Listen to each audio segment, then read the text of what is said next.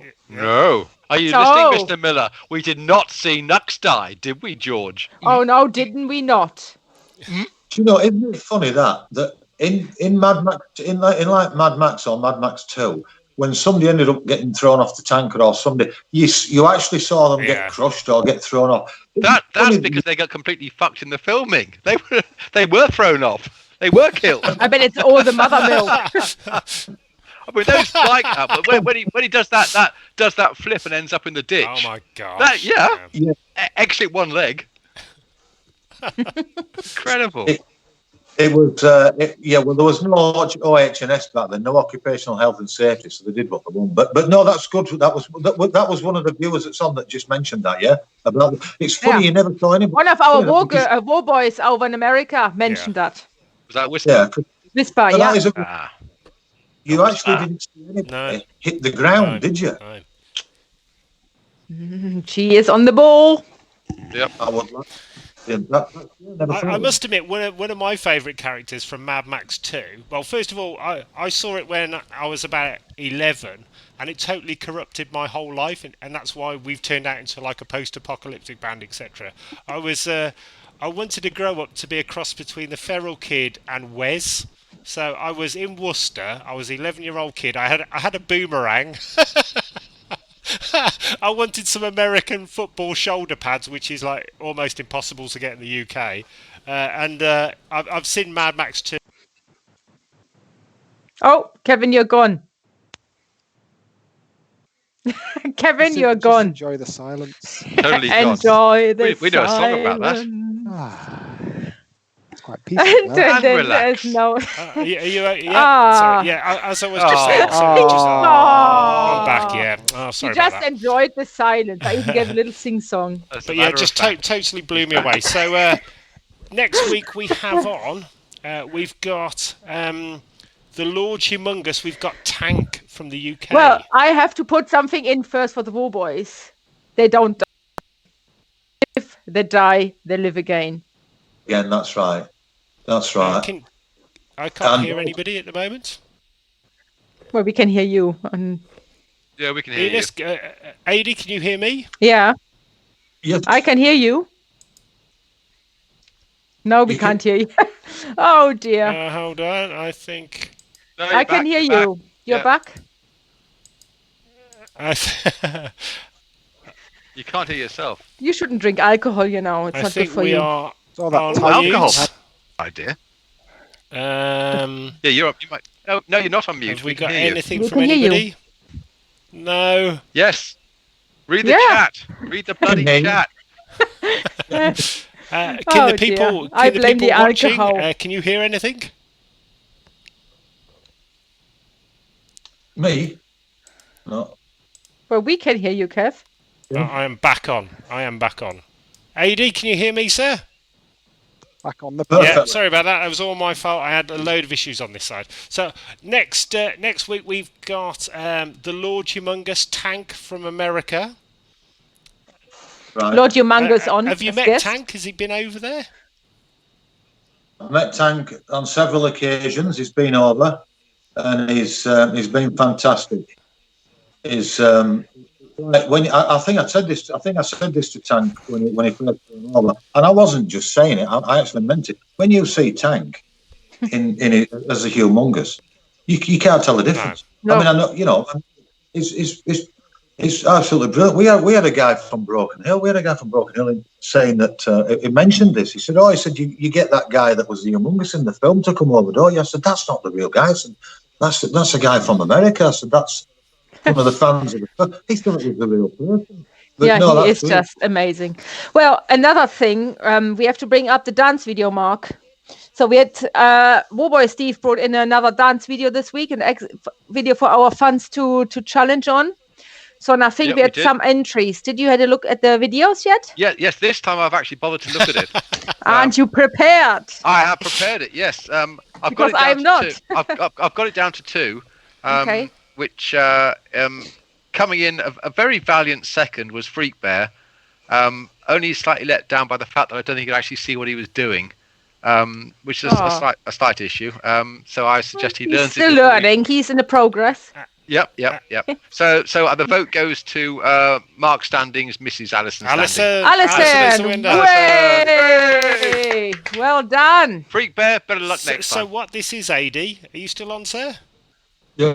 Yeah. We have like a fitness, a Warboy fitness class every week, which they post a video up of them doing this fitness class. So just to try and keep everybody healthy and sane. Warboy Steve, is he online? I don't know if he's in the chat We somewhere. will share it over with you.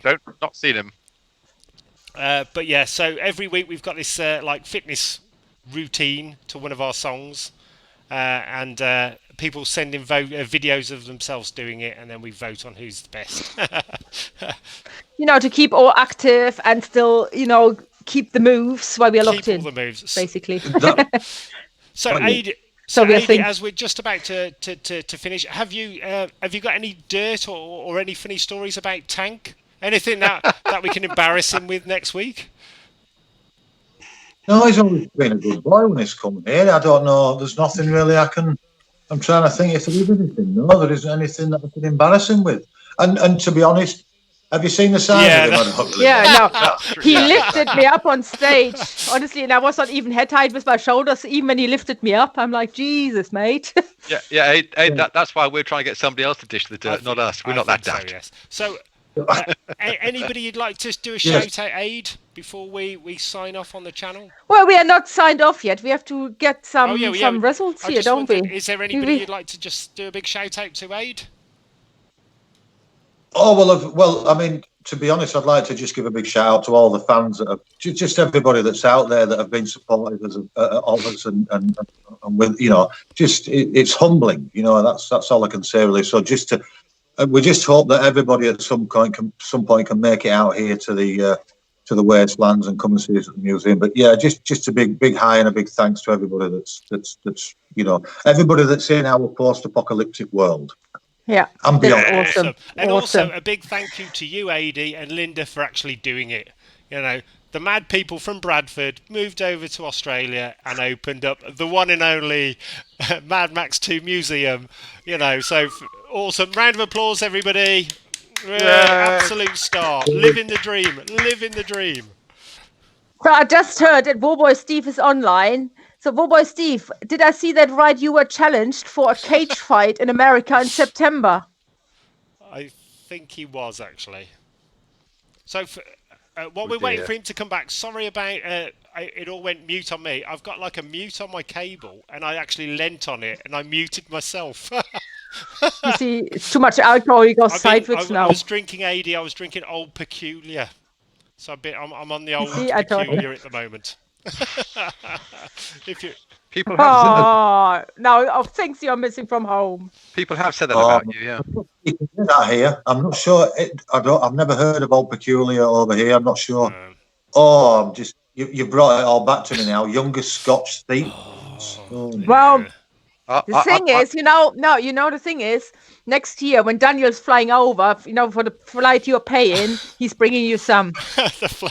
You keep hinting on that. I must admit, I think Bradford's got probably some of the best curries I've ever had.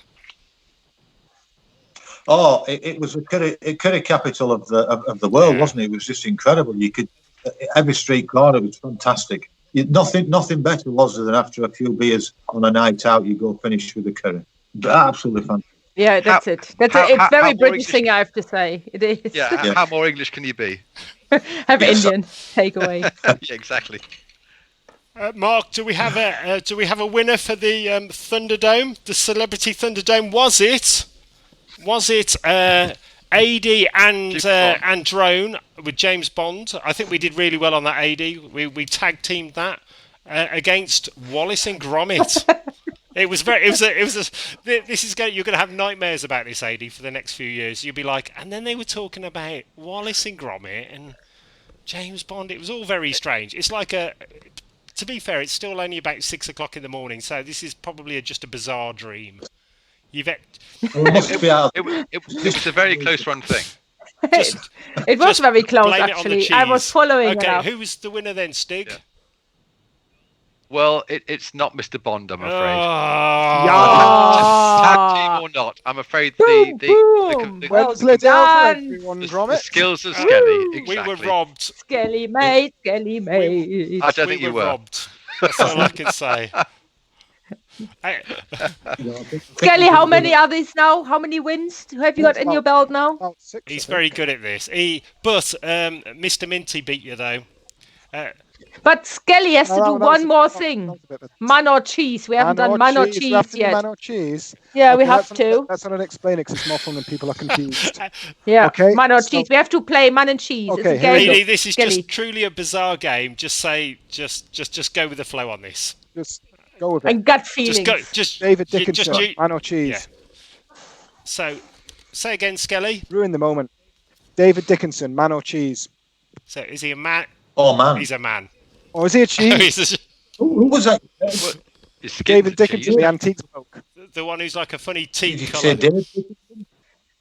He's possibly not known in Australia, Patrick. So how about pick a programme that you might have actually seen in Australia? What about Phil Collins? Do you know Phil Collins? Phil Collins, man or cheese? Oh, exactly! Yay! Finally! Someone gets it right. He hated by the world. That's all I could say. Stig, do you have? Skelly, do you have another one? Ian McShane, man or cheese? Ooh. I mean, really, you've got 50-50 chance. You have to pick one. It's like Yeah, pick one. Man or cheese? Got 50-50 chance. Man. He is a man. He's With a all mullet. man. You are good at that, You're you very know. good. I would say camembert, man or cheese. Oh, that's novel. What? Camembert. Is that camembert? I think that's definitely a cheese, isn't it? Hey, AD, you are on fire, sir. You are on fire. Just one other thing then, AD. Just is there any TV shows or anything you're watching at the moment? Anything you could inform the audience of? Anything that's good to watch, or TV show or anything like that we could check out?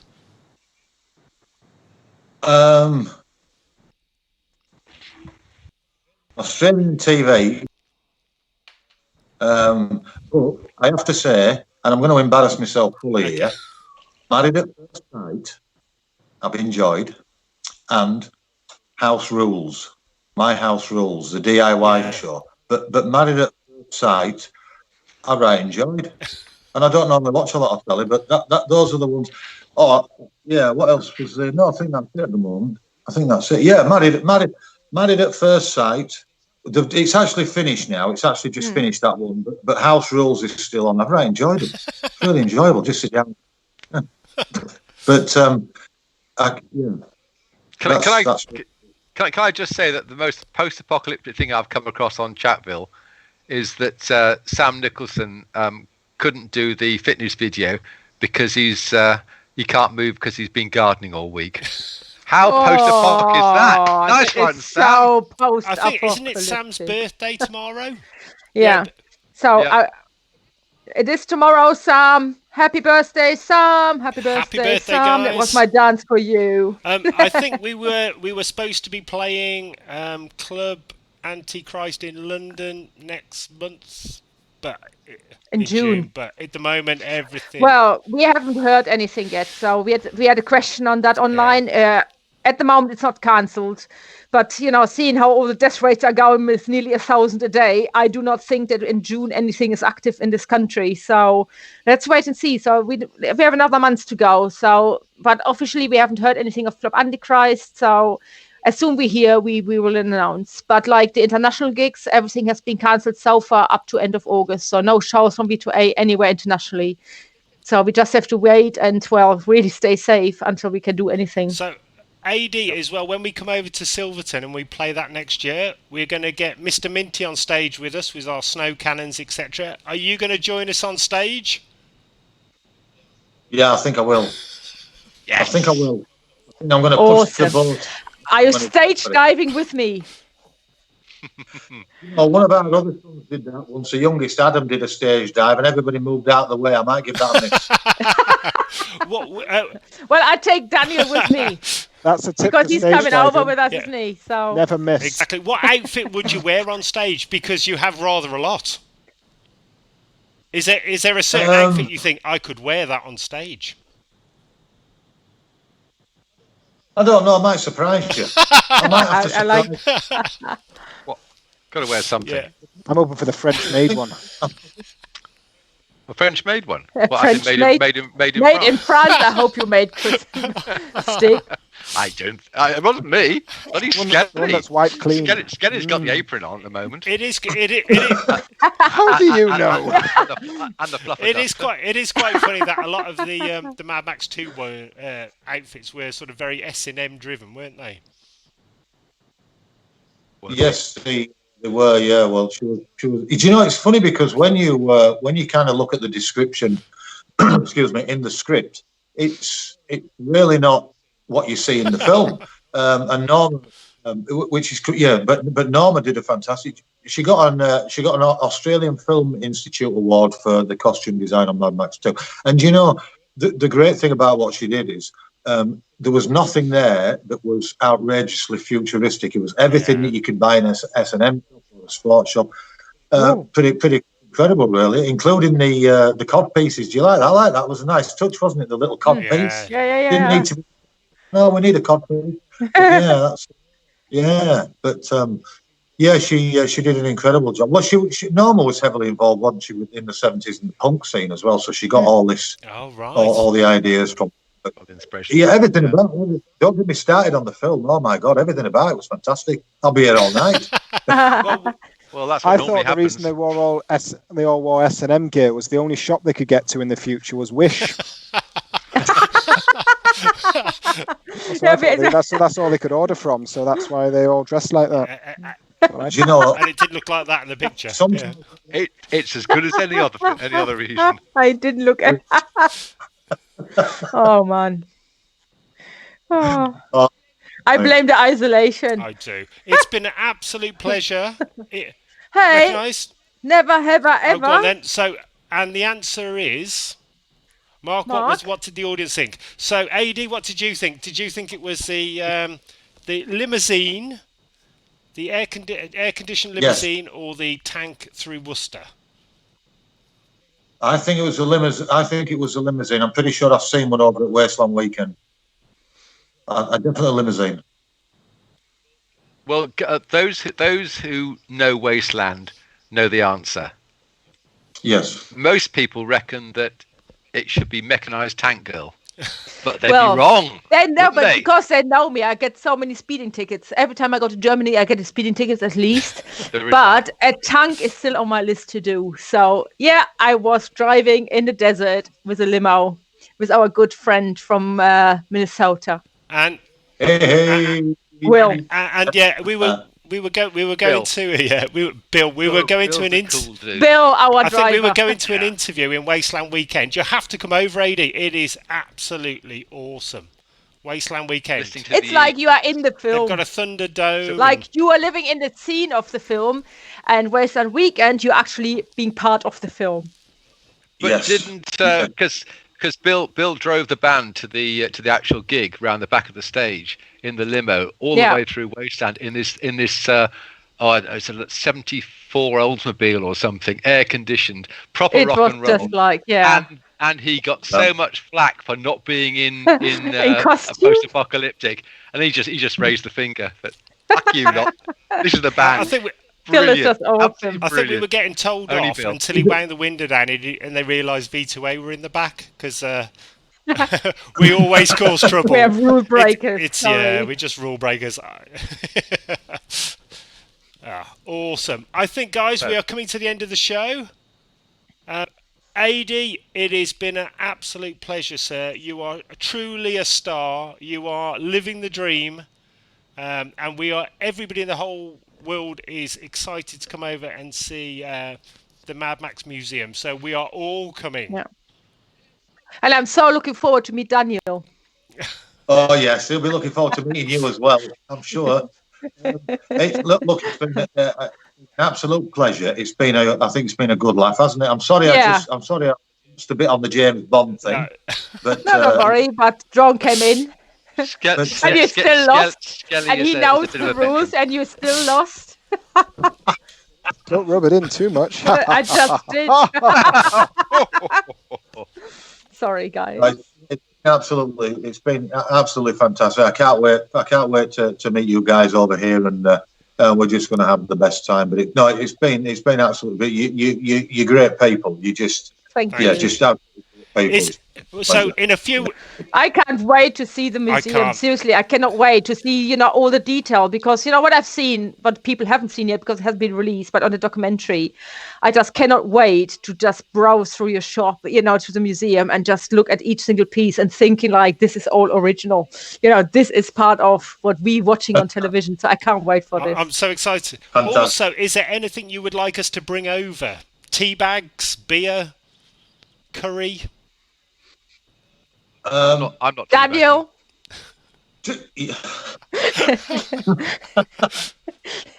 No way, no how. Sorry. Anything?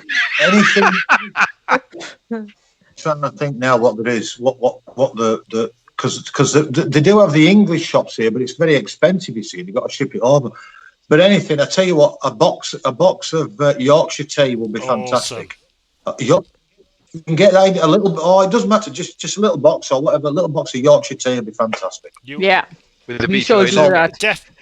like a Not suitcase full or something. Awesome. Well, thank you very much, sir. We will also get you on the show in a few weeks' time when we can announce officially to the world the V2A Mad Max 2 Museum official T-shirt that will only be available through AD and the Mad Max Museum as a special thank you just for you guys being absolutely awesome. Oh, that's just fantastic. Absolutely, that's just. And I had a quick look at the designs. Very, very, very nice. Yeah. Very, thanks so much for doing that. It means a lot to us. Thank you. Okay, guys, it was really good to see you all, especially, our super guest today. I really was looking forward to tonight. I had a really good blast and I enjoyed my drinks, which I'd like to share with you guys. And I cannot wait to see you next week. So please stay safe, the way of this shit virus, whatever that is. Stay safe, don't get ill and just stay out the way. Don't think it's sunshine and it's nothing. Seriously, just stay out the way and hope it blows over soon. So yeah, we missed our first gig this weekend, which I'm super sad about because I'm dying to go on stage, but it will not happen for a long time, I reckon. So we have a little bit more of freak show. So yeah, so we'll have a bit more online with us. So we will entertain you. Try at least. Massive thanks to AD and massive thanks to Linda who also helped and organised it. And have a wonderful Sunday morning. Yes, and really good to meet you. And thank you as well. Thank you, Stig. Thank you, Stig. No problems. And Patrick. Thanks, Skelly. Cat. Some brilliant input. Yes. Load of bands. I missed you all so much. You cannot believe. then, guys. Goodbye from us, and see you next week. Bye. Bye.